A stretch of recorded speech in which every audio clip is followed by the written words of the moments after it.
Jamie, you don't have to thank me. Come on, please. I mean, it's just to say thanks. No, it's part of my responsibility as a team leader para bantayan kayong lahat. So you don't have to thank me, okay? Ano ba? Are you avoiding me? Hindi kita masasamahan, I'm sorry.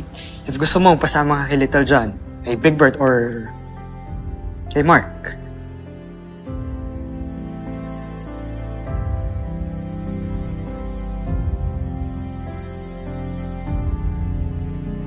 Umamin na ako kay Jamie. Congrats, bro. Congrats. Salamat, tol.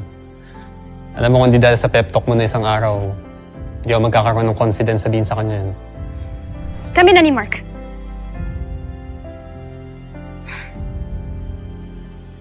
Boyfriend ko na siya.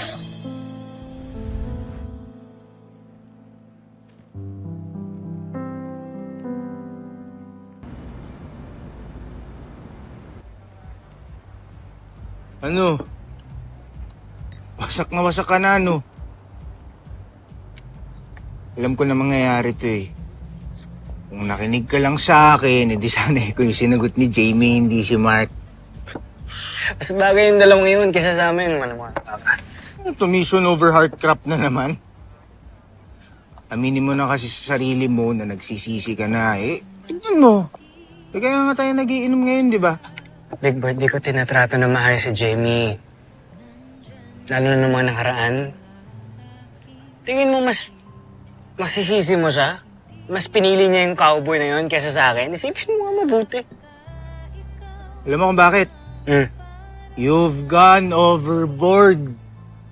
Nag-border ka na dun sa pagiging jerk. Kaka-effort mo to push her away at mapunta kay Mark.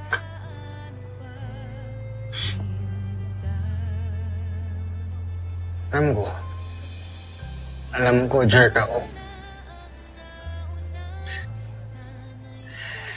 Broken-hearted jerk.